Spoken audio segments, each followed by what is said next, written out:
तो दोस्तों नमस्कार, आप सभी का स्वागत है आपके अपने YouTube चैनल एक्सेस एकेडमी पर। दोस्तों आज की इस वीडियो में 12,460 शिक्षक भर्ती और 69,000 शिक्षक भर्ती से जुड़ी हुई महत्वपूर्ण जानकारी डिस्कस करेंगे। आप सभी से निवेदन है कि वीडियो को बिना स्किप किए हुए अंत तक देखें और वीडियो को लाइक करें, दोस्तों में शेयर करें। जितने भाई बहन चैनल पे पहली बार विजिट करें, प्लीज चैनल को सब्सक्राइब करके बेल आइकन जरूर दबाएं आगे की लेटेस्ट अपडेट पाने के लिए। तो आइए साथियों शुरू करते हैं आज का ये वीडियो। सबसे पहले बात करेंगे 12,460 शिक्षक भर्ती से जुड़ी हुई महत्वपूर्ण जानकारियों के बारे में कि चयनित साथियों के लिए क्या इंपॉर्टेंट सूचना है। साथियों जैसा कि आप सभी लोग जानते हैं, 12,460 शिक्षक भर्ती में स्कूल आवंटन को लेकर के सभी अभ्यर्थी जो नियुक्ति पत्र पा चुके हैं अपने स्तर से प्रयास कर रहे हैं, लेकिन अब वो समय आ गया है कि एकजुट होकर के, संगठित होकर के एक बड़ा प्रयास किया जाए और स्कूल आवंटन पर आर पार की लड़ाई जो है वो लड़ी जाए और जल्द से जल्द स्कूल आवंटन के लिए कहीं ना कहीं सरकार और विभाग पर दबाव बनाया जाए। इसके लिए आप सभी लोग जानते हैं कि पहले से डिसाइड है कि सोमवार यानी कल आप सभी साथियों को जो नियुक्ति पत्र पा चुके हैं स्कूल आवंटन के लिए लखनऊ पहुंचकर बेसिक शिक्षा मंत्री संदीप सिंह जी से मुलाकात करनी है और वहीं एससीईआरटी के वरिष्ठ अधिकारियों के साथ साथ सचिव श्री प्रताप सिंह बघेल और डीजी मैम से मुलाकात करके स्कूल आवंटन की स्थिति को बिल्कुल क्लियर करना है कि किस कारण से स्कूल आवंटन नहीं हो रहा है। क्योंकि आप सभी लोग जानते हैं जिस तरीके से जो टीमें इस मामले में स्कूल आवंटन के लिए प्रयास कर रही हैं, उन सभी के द्वारा जो सुप्रीम कोर्ट का आदेश स्टेटस क्यू का है वो कई अधिवक्ताओं के माध्यम से विश्लेषित किया गया है, जहां से ये चीजें निकलकर सामने आ रही कि स्कूल आवंटन पर सुप्रीम कोर्ट के आदेश की कोई रोक नहीं है।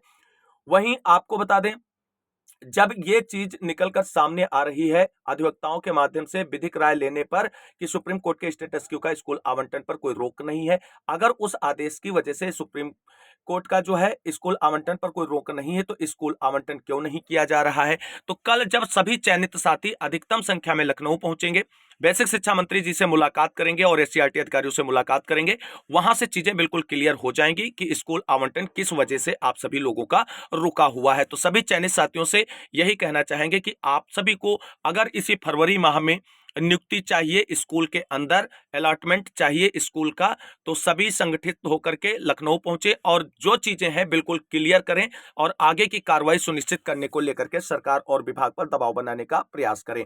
तो यह इंपॉर्टेंट सूचना है कि सभी चयनित साथियों को कल लखनऊ पहुंचकर अपने स्कूल आवंटन के बारे में जो स्थिति है उसे बिल्कुल क्लियर करने के लिए जो है मुलाकातें जरूर करनी है।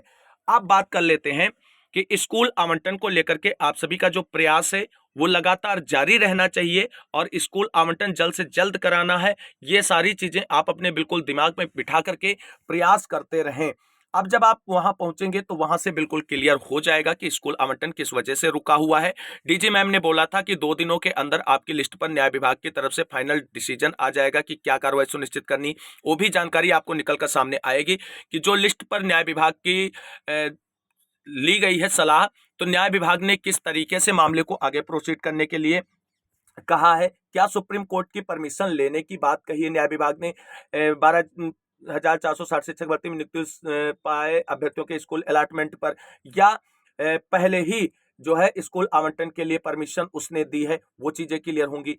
दूसरी चीज ये है कि जब कल सभी संगठित होकर के ये चीज क्लियर कर लेंगे तो फिर उसके बाद संगठित होकर के एक दिशा में प्रयास करेंगे स्कूल आवंटन को लेकर के।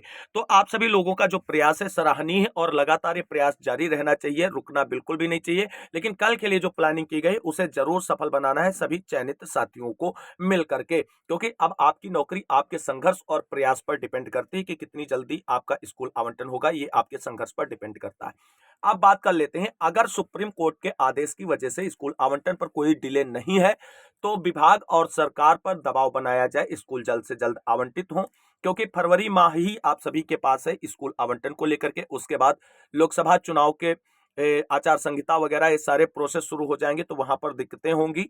तो अब ये चीज आपकी बात हुई और वहीं अब बात कर लेते हैं, अगर मामला मान लीजिए कल जो आप सभी लोग बिल्कुल क्लियर करने वाले हैं कि स्कूल आवंटन पर सुप्रीम कोर्ट के आदेश की वजह से दिक्कत है, तो आप सभी का प्रयास ये होना चाहिए कि सरकार जो है सुप्रीम कोर्ट में अच्छे से पैरवी करे, अर्जेंसी लगाए, क्योंकि आप सभी लोग जानते हैं जिस तरीके से सुप्रीम कोर्ट में जो आदेश आया था स्टेटस क्यू का, उसमें 3 सप्ताह का समय सरकार को दिया गया था।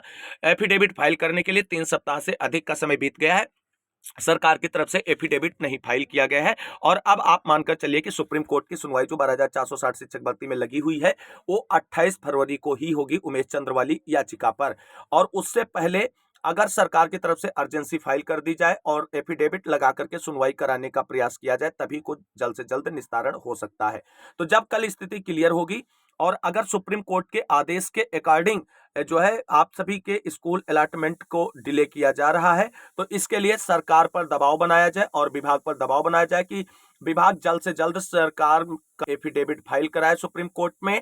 और आपको बता दें, एफिडेविट फाइल करने के साथ साथ अर्जेंसी लगा करके 28 तारीख से पहले सुनवाई करवाते हुए सब्जेक्ट टू फाइनल ऑर्डर के अकॉर्डिंग आप सभी के स्कूल आवंटन की परमिशन ले। यह स्थिति तब है जब सुप्रीम कोर्ट के आदेश का स्कूल अलॉटमेंट पर अगर कोई रोक का प्रभाव है तब की स्थिति में। अगर उसका प्रभाव नहीं है तो विभाग जल्द से जल्द स्कूल आवंटन करे, क्योंकि चयनित साथी मानसिक रूप से बहुत परेशान हो रहे हैं। और वहीं आप सभी को बता दें, सुप्रीम कोर्ट में अगर आपके सब्जेक्ट टू फाइनल ऑर्डर के तहत परमिशन लेते हुए स्कूल अलॉटमेंट कर दिया जाए सुप्रीम कोर्ट के ऑर्डर के प्रभाव की वजह से, और बेहतर पैरवी की जाए और सरकार पर दबाव बनाया जाए कि सॉलिसिटर जनरल तुषार मेहता को सुनवाई के लिए खड़ा किया जाए इस मामले में, क्योंकि इस मामले में 5,000 से अधिक साथियों को नियुक्ति पत्र मिल चुका है और उनका हित जो है प्रभावित हो रहा है। और ऐसे में सरकार अगर सॉलिसिटर जनरल तुषार मेहता को सुप्रीम कोर्ट में सुनवाई के लिए उतारती है तो आप सभी को बता दें विरोधियों के धुएं उड़ जाएंगे और 1 से 2 सुनवाई में मामला बिल्कुल फाइनल निस्तारित हो सकता है। तो ये सारी चीजें आपको कल बिल्कुल क्लियर करते हुए आगे की रणनीति बना करके प्रयास करना है। तो कल अगर सारी चीजें क्लियर हमने कर दी, सबसे पहली बात सभी चयनितों को लखनऊ पहुंचकर स्थिति क्लियर करनी है। अगर स्थिति सुप्रीम कोर्ट के ऑर्डर के प्रभाव से बाहर है तो क्या करना है, अगर सुप्रीम कोर्ट के प्रभाव के अंदर है आप सभी का स्कूल अलॉटमेंट तो क्या करना है, दोनों चीजें हमने क्लियर करी हैं। उम्मीद करते हैं यह जानकारी आप सभी की समझ में आ गई होगी और इस तरीके से अगर हम लोग प्रयास करेंगे तभी स्कूल आवंटन आप सभी का फरवरी माह में ही हो सकता है। अदरवाइज आप सभी लोगों ने अगर प्रयास करने में, संघर्ष करने में चूक की, ढिलाई करी और अगर टीमों के सहारे रहे, क्योंकि सभी की नौकरी है और सभी टीमें आपके सहयोग से ही बेहतर कर सकती हैं, तो इसके लिए जरूरत यह है कि संगठित हो जाइए। सबसे पहले तो ये करें, उसके बाद प्रयास करें जिसका रिजल्ट स्कूल आवंटन के रूप में आप सभी साथियों के सामने बहुत जल्द होगा। फिलहाल कुल मिलाकर के आज देर शाम को हम वार्ता करते हैं। अगर केंद्रीय गृह मंत्री अजय मिश्र टेनी जी अपने आवास पर आज शाम तक आ जाते हैं तो कल सुबह हम उनसे मिलकर के सचिव सर को फोन कराने का प्रयास करेंगे। ये चीज उनकी उपलब्धता पर है। अगर आज वो अपने गृह डिस्ट्रिक्ट में आ जाएंगे तो कल हमारी मुलाकात हो पाएगी। अगर मुलाकात होगी तो आप सभी के साथ उसके बारे में जानकारी शेयर करेंगे। उसके लिए हम फिलहाल आ चुके हैं डिस्ट्रिक्ट लेवल पर और प्रयास करेंगे कि मुलाकात हो और आपके मामले को लेकर के सचिव सर को और बेसिक शिक्षा मंत्री संदीप सिंह जी को फोन कराएं। और पॉसिबिलिटी होगी अगर मुलाकात हुई दोस्तों, ये सबसे इंपॉर्टेंट चीज है, तो माननीय मुख्यमंत्री जी को पैड लेटर भी इशू करवाएंगे। ये एक छोटा सा प्रयास हम जरूर करेंगे आप सभी के स्कूल आवंटन को लेकर के। अब बात कर लेते हैं 69,000 शिक्षक भर्ती आरक्षण मामले को लेकर के क्या बड़ी अपडेट निकलकर सामने आ रही है। दोस्तों 69,000 शिक्षक भर्ती आरक्षण मामले में इलाहाबाद हाई कोर्ट में जो ऑर्डर रिजर्व हुआ था उस ऑर्डर को अब 13 फरवरी को डिलीवर किया जाएगा। उस ऑर्डर से जुड़ी हुई सोशल मीडिया पे तमाम चीजें वायरल हो रही हैं, उन चीजों पर जरा नजर डालते हैं और डिस्कस करते हैं क्या है उससे जुड़ी हुई महत्वपूर्ण। आप सभी लोग देख सकते हैं कि 69,000 शिक्षक भर्ती में आरक्षण मामले में हाईकोर्ट में रिजर्व ऑर्डर आने से पहले 69,000 शिक्षक भर्ती में एक बड़ी अपडेट है कि 69,000 शिक्षक भर्ती सीएम को पत्र भेजकर याची लाभ दिलाने की गई मांग। 69,000 शिक्षक भर्ती में आरक्षण प्रभावित अभ्यर्थियों ने शनिवार को चारबाग स्थित छेदीलाल की धर्मशाला में बैठक की। इसमें पिछड़ा दलित संयुक्त मोर्चा के प्रदेश अध्यक्ष सुशील कश्यप ने बताया कि 12 फरवरी को आरक्षण घोटाले की सुनवाई हुई है। ऐसे में हम मुख्यमंत्री योगी आदित्यनाथ से मांग करते हैं कि भर्ती में कोर्ट में प्रस्ताव प्रस्तुत कर याची लाभ देने की पहल करें। प्रदेश संरक्षक भास्कर सिंह ने कहा कि मुख्यमंत्री को इसके लिए अभ्यर्थियों ने पत्र लिखा है और उम्मीद करते हैं माननीय मुख्यमंत्री योगी आदित्यनाथ जी की तरफ से इसमें जो है हस्तक्षेप करते हुए अब मामले को फाइनल निस्तारित कराया जाएगा। वहीं बात करेंगे जो इलाहाबाद हाईकोर्ट में ऑर्डर रिजर्व है उससे जुड़ी हुई बड़ी अपडेट। यहाँ पर आप सभी लोग देख सकते हैं कि 69,000 शिक्षक भर्ती आरक्षण मामले को लेकर के इलाहाबाद में हाई कोर्ट में एक रिट संख्या 4544/2020 जो है उसकी सुनवाई हुई थी और फाइनल सुनवाई के बाद ऑर्डर रिजर्व कर लिया गया था। और अब ये रिजर्व ऑर्डर जो है 13/2/2024 को डिलीवर होने वाला है। उसके लिए कॉज लिस्ट जारी की गई है और यहाँ पर आप सभी लोग चीजें देख सकते हैं कि फार ऑर्डर के लिए कॉज लिस्ट आई हुई है और सिंगल बेंच का ऑर्डर आने वाला है। अब इस ऑर्डर आने से पहले सोशल मीडिया पर लगातार ये अफवाहें फैल रही हैं कि इस मामले में जो है कोर्ट की तरफ से याची लाभ मिलने जा रहा है। कोई लोग कह रहे हैं कि 6800 रिजर्वेशन प्लस 6800 यूआर सीटों पर फाइनल डिसीजन आने जा रहा है और कोई कुछ कह रहा है, कोई कुछ कह रहा है। लेकिन ये सारी चीजें दोस्तों अभी केवल और केवल अफवाह मात्र हैं, क्योंकि कोर्ट की तरफ से जब तक फाइनल आदेश निर्गत नहीं किया जाता है तब तक उस आदेश में क्या होने वाला है ये किसी को नहीं पता होता है, केवल और केवल जज साहब को पता होता है। तो सारी अफवाहों से बचें और मात्र एक दिन का बीच में समय है, उसका इंतजार करें। जो भी आदेश निर्गत किया जाएगा इलाहाबाद हाई कोर्ट की तरफ से 69,000 शिक्षक भर्ती आरक्षण मामले में, वो आप सभी को विस्तार पूर्वक चैनल के माध्यम से उसके बारे में जानकारी दी जाएगी। सारी चीजें विश्लेषित करते हुए आप सभी के साथ डिस्कस करेंगे। बिल्कुल टेंशन फ्री रहिए, जो भी आदेश आएगा वो आप सभी के लिए हितकारी होगा। उम्मीद करते हैं कि कोर्ट की तरफ से एक लंबे संघर्ष के बाद जो आरक्षण मामले को फाइनल इंतजार कर रहे हैं उनको न्याय मिलेगा और इस मामले का अब एक बेहतरीन पटाक्षेप देखने को मिलेगा इस आदेश के माध्यम से। और वहीं आप सभी को बता दें 69,000 शिक्षक भर्ती आरक्षण मामले के साथ साथ आंसर की प्रकरण मामले को लेकर के भी कुछ महत्वपूर्ण जानकारियां निकलकर सामने आ रही हैं।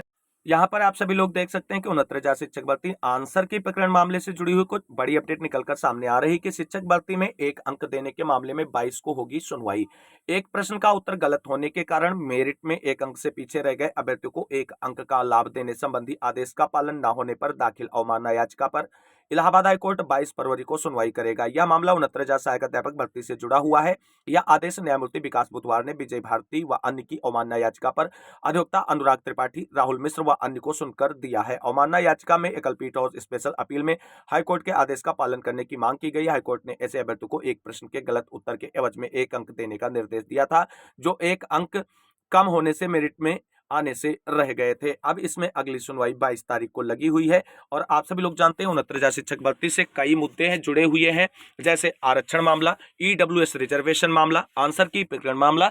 लेकिन अभी तक कोई भी मामले का निस्तारण विभाग या सरकार की तरफ से फाइनली नहीं किया गया है, कोर्ट की डायरेक्शन होने के बावजूद भी। तो दोस्तों ये थी 12,460 शिक्षक भर्ती 69,000 शिक्षक भर्ती से जुड़ी आज की महत्वपूर्ण जानकारी, जिसको हमने आप सभी के साथ डिस्कस किया। उम्मीद करते हैं जानकारी अच्छी लगी होगी। अगर वीडियो अच्छा लगा है तो लाइक करें, दोस्तों में शेयर करें और चैनल को सब्सक्राइब कर लें आगे की लेटेस्ट अपडेट के लिए। आज की इस वीडियो में बस इतना ही, मिलता है अगली वीडियो में। तब तक के लिए सभी साथियों को जय हिंद, जय भारत, वंदे मातरम।